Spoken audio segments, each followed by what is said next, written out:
আসসালামু আলাইকুম সম্মানিত ভিউয়ার্স, আশা করি ভালো আছেন। ভিউয়ার্স, আজকে আমি দেখাবো রাইস কুকারের একটি সমস্যাটি হচ্ছে রাইস কুকারে পাওয়ার ঠিক আছে, বাট কয়েলে হিট আসে না বা রাইস কুকার গরম হয় না।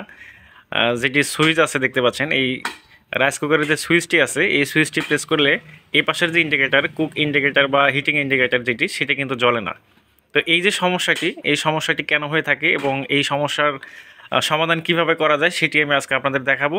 সো ভিউয়ার্স, ভিডিওটি না টেনে সম্পূর্ণভাবে ওয়াচ করবেন, আশা করি বিষয়টি বুঝতে পারবেন। এবং এইরকম যদি প্রবলেম কখনো আপনারা ফেস করেন বা নিজেদের রাইস কুকার যদি এরকম সমস্যা করে, সেক্ষেত্রে কিন্তু আপনারা নিজেরা এরকম এই সমস্যার সমাধান করে নিতে পারবেন। সো ভিউয়ার্স, দেখতেই থাকুন।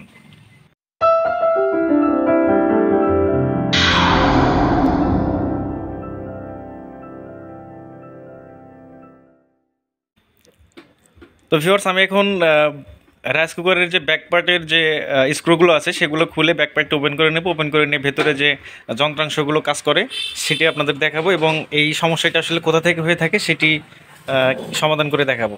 তো ভিউয়ার্স, এখানে রাইস কুকারের সুইচ হিসেবে একটি লিমিট সুইচ ব্যবহার করা হয়েছে, দেখতে পাচ্ছেন এটা হচ্ছে লিমিট সুইচ। তো এই যে সুইচটি, এই সুইচের সমস্যা হলে সাধারণত এরকম হয়ে থাকে, সুইচ যখন কাজ করে না তখন হিটিং কয়েলে লাইন যায় না, যার কারণে কয়েল হিট হয় না। সো ভিউয়ার্স, আমি এখন এই লিমিট সুইচ যেটি দেখতে পাচ্ছেন এটি খুলে নতুন একটি সুইচ এখানে লাগাবো, তারপর দেখবো যে আসলে কয়েলে লাইন যায় কিনা বা কয়েল হিট হয় কিনা। সো ভিউয়ার্স, দেখতেই থাকুন। তো ভিউয়ার্স, দেখতে পাচ্ছেন আমি লিমিট সুইচ যেটি ছিল সেটি এখান থেকে খুলে নিলাম। তো এই যে সুইচের দেখতে পাচ্ছেন এখানে এনও এবং এনসি যে অংশটি আছে, এটির প্রেস করলে কোনো সাউন্ড আসে না বা কোনো কাজই করে না। তো এক্ষেত্রে যদি নতুন একটি সুইচ দেখানো যায়, দেখুন এটা একটা নতুন লিমিট সুইচ। এই সুইচটি এখানে যে বাটনটি আছে, বাটনটি প্রেস করলে কিন্তু শব্দ পাওয়া যায়,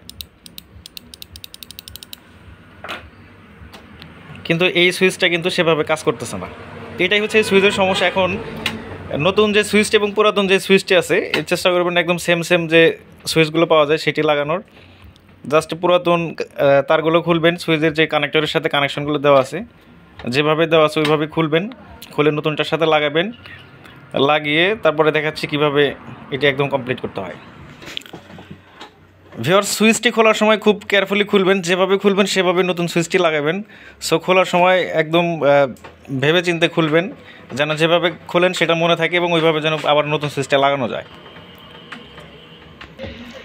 আর ভিউয়ার্স, কানেক্টরের স্ক্রুগুলো খুব টাইট করে লাগাবেন, কোনো প্রকার যেন লুজ না থাকে। লুজ থাকলে কিন্তু সেক্ষেত্রে ওখানে স্পার্কিং করতে পারে এবং একটা বড় ধরনের দুর্ঘটনা ঘটে যেতে পারে। সো কানেক্টরের যে স্ক্রুগুলো সেগুলো খুব শক্তভাবে টাইট দিয়ে নেবেন।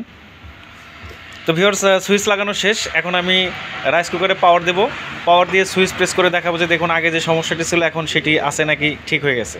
সো ভিউয়ার্স, দেখতেই থাকুন। তো ভিউয়ার্স, আমি রাইস কুকারে পাওয়ার দিয়ে নিলাম, দেখতে পাচ্ছেন ইন্ডিকেটার জ্বলে গেল। এখন যদি আমি সুইচটা প্রেস করি তাহলে দেখুন এটা কিন্তু হিটিং যে ইন্ডিকেটার, যেটি বোঝায় যে এখন কয়েল হিট হচ্ছে সেটি। তো ভিউয়ার্স, দেখতে পাচ্ছেন এখন কিন্তু আগের যে সমস্যাটি ছিল সেটি কিন্তু এখন আর নেই। তো কয়েল হিট হতে একটু সময় লাগবে, হিট আসতেছে। তো ভিউয়ার্স, যদি এরকম সমস্যা কখনো ফেস করেন তাহলে এইভাবে কাজটি করে নিতে পারেন। জাস্ট এই লিমিট সুইচের সমস্যা হলে এরকম হয়। এই লিমিট সুইচগুলো বাজারে খুব ভালো মানের যেটি পাওয়া যায় সেটি নেবেন, কারণ এই সুইচগুলো যদি কম দামের বা লো কোয়ালিটির সুইচ ব্যবহার করেন সেক্ষেত্রে কিন্তু অল্প কয়েকদিনের মধ্যে আবার নষ্ট হয়ে যাবে, ভোগান্তির মধ্যে পড়ে যাবেন। সো ভিউয়ার্স, এই ছিল আমার আজকের ভিডিওটি ভালো লাগলে অবশ্যই আমার চ্যানেলটি সাবস্ক্রাইব করবেন এবং লাইক করবেন, কমেন্টে আপনাদের মতামত জানাবেন। দেখা হবে খুব শীঘ্রই নতুন কোনো ভিডিওতে। সে পর্যন্ত ভালো থাকবেন এই প্রত্যাশায়। আল্লাহ হাফেজ।